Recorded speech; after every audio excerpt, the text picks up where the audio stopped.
Yo creo que a veces la respuesta está en uno mismo. Las personas, y todos lo sentimos, días de angustia, de afugia, de que no nos sentimos ubicados ni en lo profesional ni en lo personal. Podemos tener casa, dinero en el banco, una familia, pero a veces sentimos un vacío y nos logramos angustiar. Y de verdad que parece una frase de cajón o metafísica, pero a veces hay que sentarse y uno mismo pensar y decir, la respuesta está en uno mismo. Yo estudié, yo trabajé, yo lo he hecho honestamente, yo puedo salir adelante. Yo no he hecho nada malo, estoy más bien aquí para tratar de traer el bien o en mis servicios o en mi profesión o en mi oficio. Y es muy difícil que a usted le vaya bien en algo que no le guste. No se deje imponer carreras, condiciones u oficios, no frustre su vida así. Y si está ahorita en un dilema y una coyuntura de eso, respire y piense si la mejor decisión a veces también es salir, cambiar, renunciar. Yo sé que eso cuesta, pero no hay que estar en la zona de confort y esa construcción está en uno mismo. Nadie le va a dar las cosas en la mano ni las cosas van a caer del cielo. Los médicos también se enferman, los abogados también se meten en problemas y a uno también lo echan de las empresas con contrato a término indefinido. Viva un día a la vez, pero no se ponga esas camisas de fuerza de que a veces el cambio es bueno y esas coyunturas, la crisis trae oportunidad, dicen los japoneses. Y ese es un mantra con el que yo trabajo en todos los lugares. La crisis es oportunidad. Respire y siga adelante.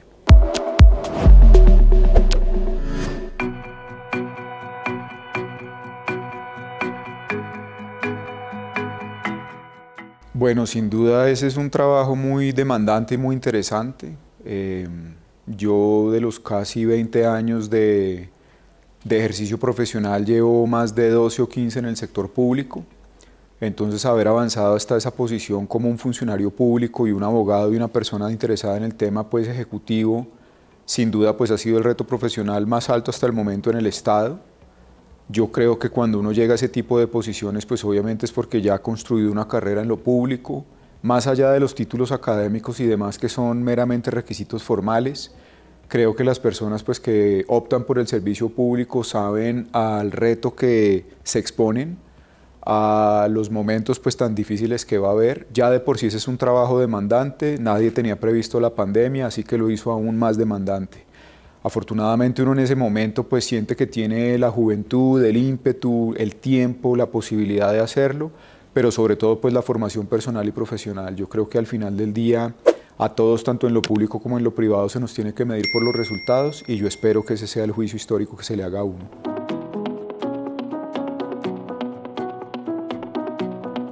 Pues bueno, yo vengo de un hogar donde básicamente son empresarios. Mi padre es ingeniero, mi mamá sí es abogada. Mi mamá ejerció un tiempo la profesión, pero digamos uno nació con esa vocación o se le fue construyendo por dos razones. La primera, porque mi bisabuelo, a quien no conocí por obvias razones, pues era abogado de mi misma universidad y sin conocerlo como que siempre fue un mito alrededor de la familia materna. Entonces uno crece como emulando mucho las historias de un hombre pues que salió de su pueblo, tuvo la oportunidad de venir a estudiar Derecho a una universidad muy prestigiosa que era el Rosario, que en ese momento pues era muy difícil ingresar, y desarrolló una carrera judicial, política y periodística en su pueblo hasta que pues murió desafortunadamente muy joven, pero uno construye y va construyendo ese mito. A la par, pues uno va viendo a su mamá estudiar, ve los libros, los códigos y como que le va llamando la atención. Y pues a temprana edad, como usted dice, uno entiende dos frustraciones. Uno, que a pesar de ser hijo de ingeniero, pues los números no iban a ser lo mío. Dos, que el tema empresarial y demás, pues aunque fue con lo que crecí en mi casa, pues nunca, digamos, tenía uno esa vocación por el tema comercial o económico. Y tres, que al final del día a mí me interesaba estudiar Derecho. Tal vez lo cambié como cualquier niño dos veces, por ser piloto o por ser cualquier otra cosa. Pero siempre como que se me había inculcado el tema del derecho más por mi abuela y mi madrina, que era su hermana, mi tía abuela, las dos hijas del abogado que les comento. Y entonces siempre como que la idea era: ¿usted qué va a estudiar? Derecho, ¿en dónde? En el Rosario, perfecto. ¿Y por qué? Porque quiero ser político, diplomático. Entonces como que era la salida. Y el grupo de niños con los que uno crece, pues también habían varios que iban a estudiar derecho, algunos sí eran hijos de personas muy prominentes en lo público. Y fue construyendo uno ese mito hasta que al final del día, pues la vida le da la oportunidad de escoger. Ahí casi que tengo un bache y me meto a estudiar historia, que era otra de mis grandes pasiones. Pero al final del día, pues en la casa vuelven y lo enrutan y finalmente, pues gracias a Dios pude estudiar lo que quería en la universidad que quería y ahí poco a poco pues he podido desarrollar otras cosas. Sí, el ajiaco porque se hacía mucho en la casa a pesar de que mi familia materna, que fue la que me crió, era santanderiana, entonces el otro era el mute, pero el ajiaco fue porque algún día, además de que lo hacían mucho en la casa, a mi papá se le ocurrió montar un negocio de eso paralelo y se volvió como un emprendimiento del que hoy día pues veo que varios negocios florecieron en eso y a él se le había ocurrido como una idea hace más de 40 años, así que creo que eso le queda a uno marcando la idea por lo empresarial y lo gastronómico y el plato como que representa eso un poco. Así que yo vengo de un hogar muy sólido, muy feliz, muy trabajador. Ninguno de ellos nunca ha sido ni funcionario público ni político, son personas hechas su propia carrera y su propio mérito. Y pues yo sí tengo recuerdos muy felices, pero sobre todo mucho agradecimiento por la tolerancia que habían tenido ellos conmigo, porque yo, a pesar de mi seriedad y los cargos, pues joven sí que me portaba mal, entonces les daba mucha guerra por hacerme echar de los colegios, por ser indisciplinado, así que pues agradezco mucho la paciencia y la formación. Pues mire usted que a pesar de haber tenido siempre una personalidad tan rígida y condicionada al tema jurídico y sabiendo lo que a mí me gustaba y la disciplina, realmente en el colegio sí, yo no sé qué me pasaba, era bastante introvertido, pero a la vez bastante rebelde, era un niño bien problemático y pues eso me obligó a pasar por varios colegios que creo que también le construyen una personalidad, pero pues se porta uno mal, ¿qué hacemos? Tenía algo de indisciplina, no era que me gustaba payasear ni mucho menos, no era el chistoso del curso, de los niños que se sientan atrás, más bien serios, que arman su grupito, muy contestatario, a mí me gustaba leer mucho y hablar mucho y digamos eso generaba problemas. El curso lo instrumentaliza usted para ser el vocero siempre cuando hay problema, cuando hay huelga, cuando hay reclamo, porque usted es el que habla y digamos no le tiene miedo a eso. Pero pues obviamente era un niño bastante serio y eso lo ponía a uno un poquito bastante agresivo con ciertas cosas, entonces pues terminaba uno ahí dentro de los problemáticos del curso. Pues bueno, además de esa historia personal de la formación un poco histórica y familiar, uno hace las paces en que uno tiene que destacarse en lo que lo hace bien, y esas siempre fueron las ciencias sociales y las humanidades. A mí me gustaba leer mucho y escribir mucho, entonces por lo general siempre me publicaban en el periódico de él o los colegios, los escritos, en el anuario, era el que me ganaba el concurso de poesía, de cuento, de oratoria. Entonces yo sabía que tenía algún grado de habilidad para las ciencias sociales y las humanidades, que de alguna manera me ayudaban a un poco a mitigar ese problema numérico y matemático y demás que me frustraba mucho, sobre todo viniendo de una casa de ingeniero. Y yo ahí empecé a entender que a mí me gustaba eso, que de pronto un día me hubiera gustado ser político. Ya después uno entiende que los políticos solamente hablan y van poco a la ejecución, por eso uno vuelve y enruta en lo ejecutivo. Pero digamos que por esa vía es que uno va como construyendo esa personalidad.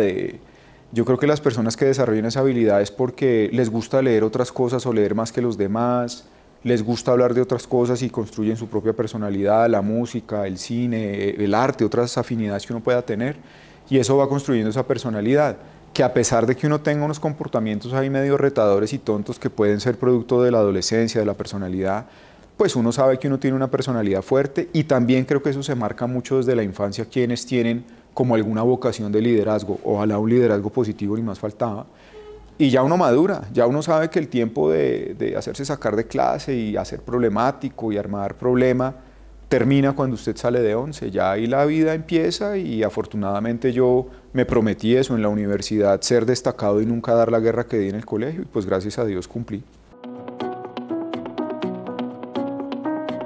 No, sí, lo que pasa es que yo creo que también es importante haber quemado ciertas etapas en la adolescencia y en la adultez joven, si se quiere, porque yo veía con mucha sorpresa, por ejemplo, que los compañeros que venían de provincia de otras ciudades, era como si les soltaran la cadena, entonces casi siempre eran los que fallaban a clase, se dedicaban más al billar y a la cerveza, pero pues uno entendía que es que había habido un cambio total de vida, de estar en el hogar paternal o patriarcal a venirse a la ciudad, y eso se descarriaban.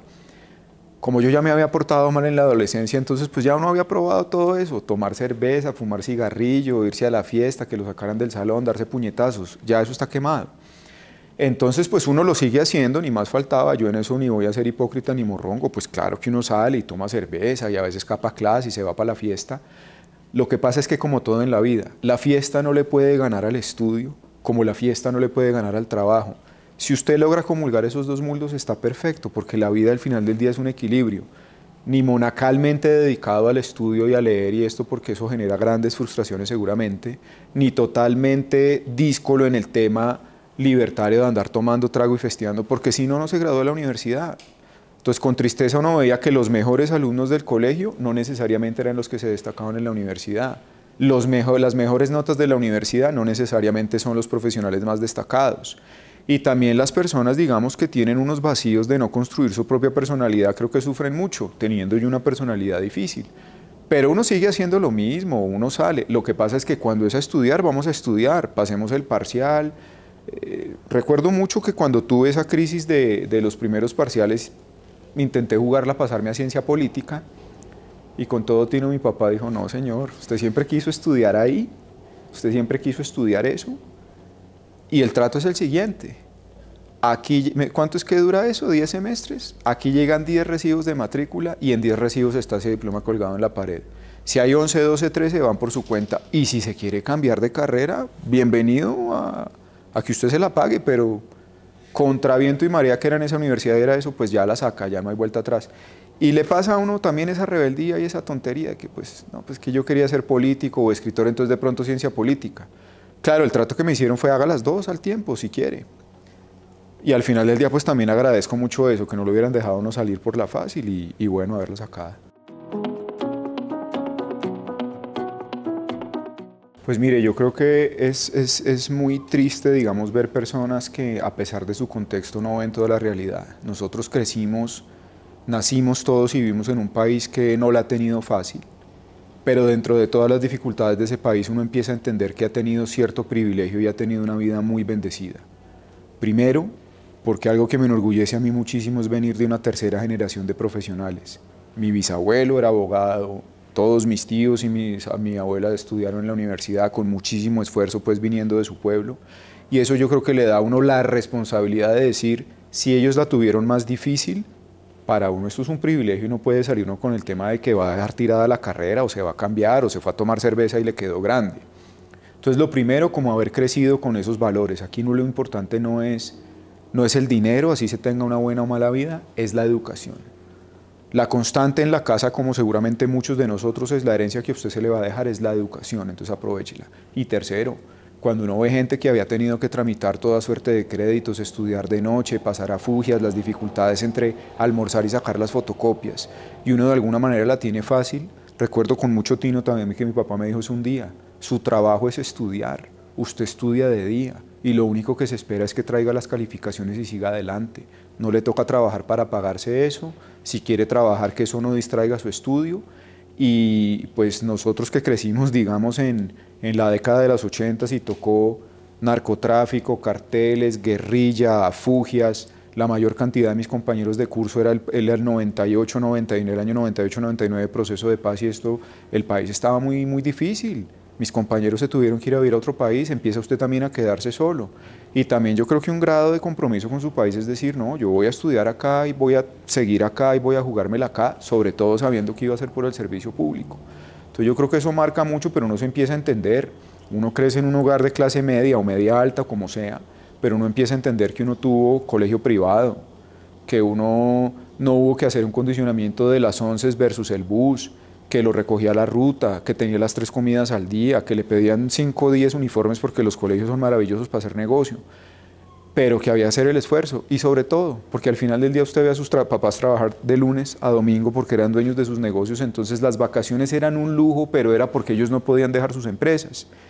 Y le van inculcando cositas, teníamos almacenes, entonces mi papá decía, el que venda estas almohadas, estos muebles, yo le doy una comisión.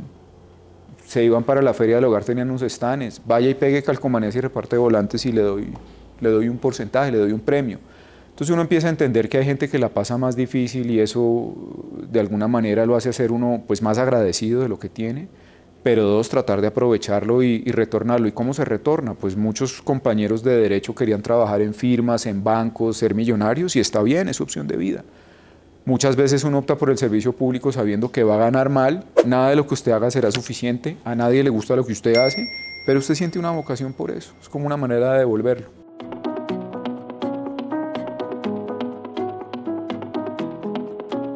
De ahí mire usted que varios amigos estaban haciendo la pasantía en la oficina jurídica del Ministerio de Relaciones Exteriores y un día me llamó un compañero y me dijo, mire, se van varios abogados y aquí están buscando personas pues con título de abogado, seguramente que sepan o les guste el internacional como a usted, que hablen inglés, ¿por qué no viene y trae la hoja de vida? Pues yo no soy hijo de ningún senador ni tengo palanca, pues como uno piensa a veces que funciona el sector público. Mi amigo en efecto llevó la hoja de vida y en ese momento el coordinador de esa oficina la recibió y un día me llamó y me entrevistó. Me dijo, bueno, por mí está bien, tiene que ver ahora el jefe de la oficina. Pasé el segundo filtro y me dijeron, estas son las condiciones, es un empleo de libre de remoción, en este cargo va a ser usted abogado de la oficina jurídica, viene a trabajar al área de tratados, en ese momento tratados internacionales y conceptos y el sueldo es tanto. ¿Le sirve? Y yo, no, pues yo siempre quise trabajar en la Cancillería, maravilloso. Vaya, haga las 1000 pruebas, traiga los certificados, haga el examen médico. Y entré y ahí estuve 2 veces de mi vida, fui y volví del ministerio, gracias a Dios. ¿Le gustó ese cargo? Sí. Sí, la verdad es que yo aprendí mucho porque yo había hecho la práctica jurídica en una entidad pública que ya desapareció, que era la Red de Solidaridad Social, que era la que atendía a los desplazados. Entonces nos tocaba hacer tutelas para que les dieran ayuda humanitaria de emergencia. Yo ya sabía ahí un poco que lo mío era lo público. Después pasé al empleo en la empresa privada porque era una gran experiencia poder acceder a eso. Y cuando yo llegué a la Cancillería pues se abrieron 2 mundos que para ir eran muy interesantes. Uno, que a mí me gustaba mucho el derecho internacional y no es algo que se dé mucho en la facultad más que 2 o 3 materias. Entonces poderlo ejercer y aplicar. 2, como que enfrentarse a la vida real de lo público. Usted está apoderado de procesos, contesta tutelas, derecho de petición, hace conceptos, le hace conceptos a ministros, va a reuniones interesantes y eso le va formando mucho. Y la disciplina ahí se trabaja mucho, o sea, el horario es fijo, los riesgos son muchos, la demanda es mucha, el esfuerzo es alto, pero creo que eso construye y yo, de verdad que yo al ministerio le tengo mucho aprecio, cada vez que voy lo siento como mi casa, es un amor que uno le siente a eso. Pensé en meterme después a la carrera diplomática, pero por muchos otros factores ya no lo consideré en mi vida, pero fue una gran experiencia.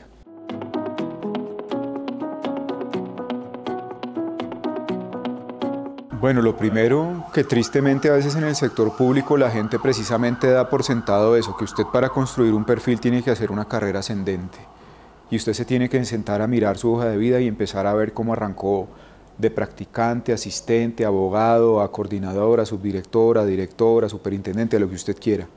Eso muestra una línea ascendente de que una persona ha recorrido un camino y a veces es muy molesto en lo personal que la gente no lo reconozca o no lo vea. Segundo, que si ha estado mayoritariamente en cargos jurídicos, el 99% de sus veces haya salido bien librado con las afugias que eso trae en lo público y en lo privado. Tercero, que uno mismo tiene que saber para qué está preparado, no porque sea temeroso de las cosas, porque ciertamente uno no lo es, sino porque hay que tener la experiencia para no cometer errores. Entonces, cuando uno llega ya casi a los 40 años a la superintendencia es porque lleva casi 20 trabajando en diversos sectores y en lo jurídico. Y de lo contrario, las cosas no le podrían salir porque la demanda lo va a abrumar y las responsabilidades lo van a abrumar. Entonces, no da uno por sentado, digamos, las facilidades que uno tuvo, que tuvo un hogar, que le pudo proveer la educación, los medios, y eso hay que agradecerlo. ¿Y eso cómo se retribuye? Pues habiendo hecho una carrera profesional pues que no ha acabado. Igual yo tengo 43 años, nos falta mucho tiempo por trabajar y mucho por construir. Y el mundo no termina a veces en ciertos cargos, también la gente empieza a sufrir unas orfandades de poder y unas viudeces y unas cosas de que simplemente uno vive para servir, se cumple una etapa y sigue a la otra. Yo he estado en el Congreso, en la alcaldía, en la superintendencia, en el ministerio, es decir, he estado en múltiples ramas y sectores de lo público, salvo en la judicial, nunca he trabajado. Pero digamos, eso es una construcción lógica de su propia personalidad, de su propio desarrollo y de los retos. Y en lo público la vida no es como la gente cree. A veces usted está arriba, a veces usted está abajo, eso no es una carrera como en una empresa. Y hay que tomar buenas decisiones, como también hay que saber cuándo decir adiós. Pues sí, lo primero es que yo creo que los que estamos en trabajos jurídicos estamos siempre bajo presión, o de los términos o de las consecuencias de las decisiones que se toman o de una omisión. Pues los cargos, de los niveles y... Lo segundo, ir construyéndolos. El primer trabajo, por ejemplo, me enseñó a mí que a mí me gustaba manejar personal y que le tenía mística a eso. Y esa es una prueba que a veces yo le hago a mis jefes o le echo a mis jefes. Contratar es muy chévere. Trabajar con los amigos es muy chévere, hacer esa cofradía es muy chévere. Y yo a veces la prueba que les doy es que fulano cometió un error, despídalo. No, no, no, no, no, hable usted con él, dígale. Entonces, usted empieza a entender que tiene que desarrollar ciertas habilidades para gerenciar, para administrar o para comandar que no son fáciles.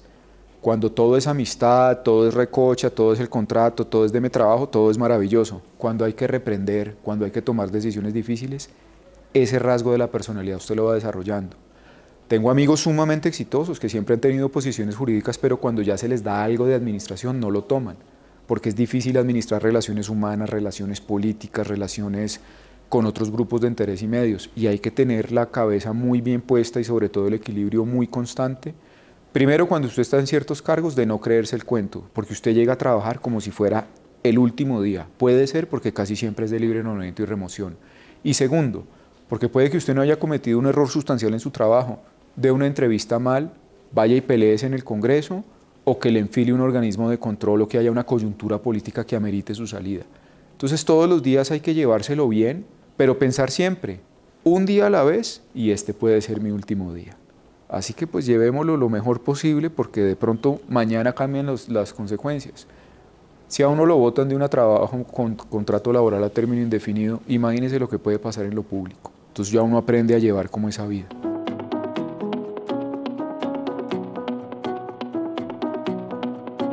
Bueno, creo que afortunadamente a mí me tocó dejarla con el mayor número de casos resueltos en la historia. Yo estuve 4 años y se resolvieron 40 casos por cartelización o prácticas restrictivas, el monto más alto de multos de la historia, pero sobre todo algo que internamente desafortunadamente no se ve, que fue que sistematizamos todos los procesos, porque la pandemia, si bien nos obligó, ya veníamos trabajando en eso. El sistema funciona virtualmente online desde las peticiones, quejas y reclamos hasta los temas internos administrativos de la entidad. Quedó con el mayor número de funcionarios, mayor presupuesto, pero sobre todo porque internacionalmente sí logramos algo que nos propusimos. Mientras que a mí caprichosamente se me enrostraba el tema de la OCDE para acceder o no acceder al cargo, Colombia todavía no era estado miembro de la organización. Cuando yo ingresé no solamente mantuvimos los espacios que teníamos, sino que nos sentamos en 3 asientos que se le dan a título personal al superintendente. Y eso es con el beneplácito de sus pares, porque uno solo que diga que no lo veta. Estuvimos en el buró directivo del tema de competencia en la OCDE, en el buró directivo de protección de datos y estuvimos también en el buró de consumidor. Pero adicionalmente fuimos presidentes de varias de las redes internacionales de autoridades, es decir, pusimos a Colombia en el mapa en lo que nos interesaba. Así que creo que la agenda internacional e interna que nos propusimos la sacamos. Sacar los casos más difíciles, Odebrecht, que hasta el día de hoy lo seguirán escuchando, y Ruta del Sol y su contratación, lo fallamos nosotros, el cartel de las boletas, muchos otros, sin mucho micrófono, sin mucho ruido y pensando que al final del día esa es la gestión institucional, no la gestión personal. Que si ya a usted le da miedo hacerlo o no hacerlo, si a usted le dicen qué hacer, ahí están las sanciones y ahí están las multas impuestas. Así que esa es la prueba.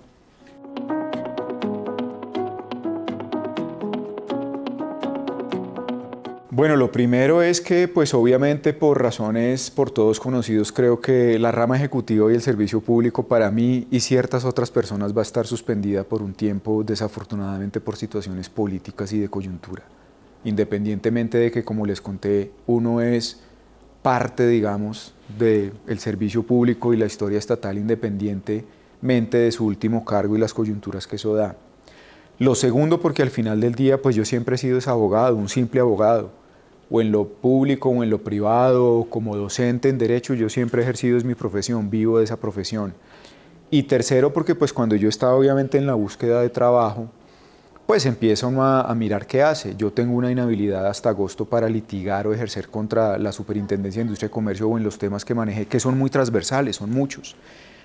Y como les comenté, a mí me gusta mucho la gerencia de la administración. Y de una amistad personal que habíamos construido con el doctor Abelardo hace algunos años, pues le escribí cuando salí, estaba buscando trabajo y le conté, oiga, estoy en esto, por si sabe de algo, pues le agradezco una oportunidad, una recomendación. Y me llamó y me dijo, mire, nosotros estamos precisamente en una transición de la firma, estamos abriendo otras empresas, otros negocios.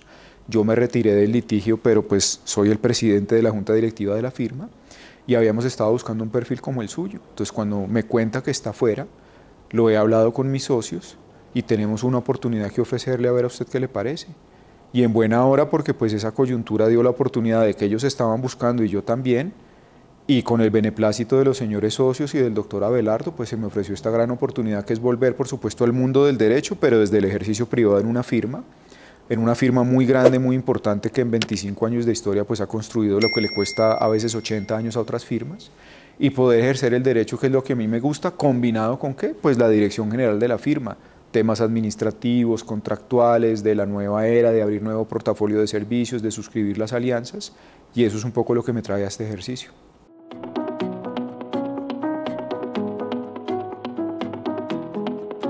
Bueno, recientemente suscribimos nuestro acuerdo con la firma Fuster Fabra de España, poder dinamizar esos dos mercados, porque obviamente cuando hay un inquietante cambio en las condiciones de ciertos países, la gente empieza a mirar otras realidades. El hecho de que lo que han construido el doctor Abelardo y sus socios en 20 y pico de años de historia de esa firma, pues se acreciente, por supuesto, ¿en qué? En prestar servicios y asesorías de calidad, en buscarle caminos y soluciones a los clientes, y en ampliar portafolios de servicios y de negocios. Hoy hay un tema muy interesante en materia de entretenimiento, de nuevas tecnologías, de algo por lo que yo abogué mucho tiempo en mi vida antes de la superintendencia, que fue el compliance o el cumplimiento en materia de competencia. Empezar a explorar esas nuevas ramas del derecho, ojalá generar una atracción positiva de asesoría y consecución de clientes, y dinamizar algunas otras líneas como lo que tenemos en materia de finca raíz en la Florida con De la Espriella Invest, para que muchas personas puedan acceder a un estatus migratorio, proteger su inversión, migrar si es que así lo deciden. Así que el reto no es menor, porque pues llenar los zapatos del doctor Abelardo es ciertamente difícil, pero creo que esta es una gran empresa, y al final del día, digamos, volviendo a ser, parafraseando lo que hemos hablado, pues todo está en las manos para uno recibir la posta y seguir, así sea un mercado muy competido y muy difícil, sobre todo en la circunstancia actual de nuestro país. Así que el reto es pues mantener, continuar y ojalá acrecentar.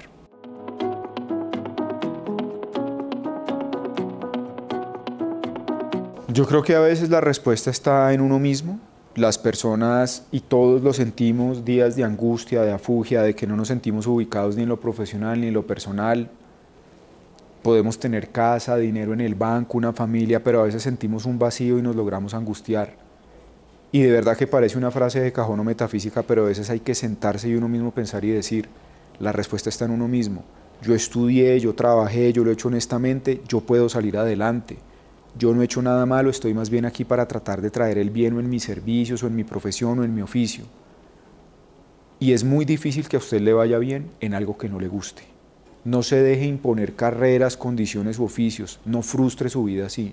Y si está ahorita en un dilema y una coyuntura de eso, respire y piense si la mejor decisión a veces también es salir, cambiar, renunciar.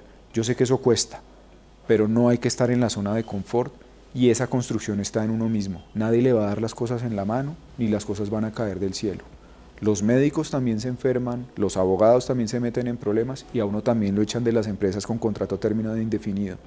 Viva un día a la vez, pero no se ponga esas camisas de fuerza de que a veces el cambio es bueno, y esas coyunturas, la crisis trae oportunidad, dicen los japoneses. Y ese es un mantra con el que yo trabajo en todos los lugares. La crisis es oportunidad. Respire y siga adelante.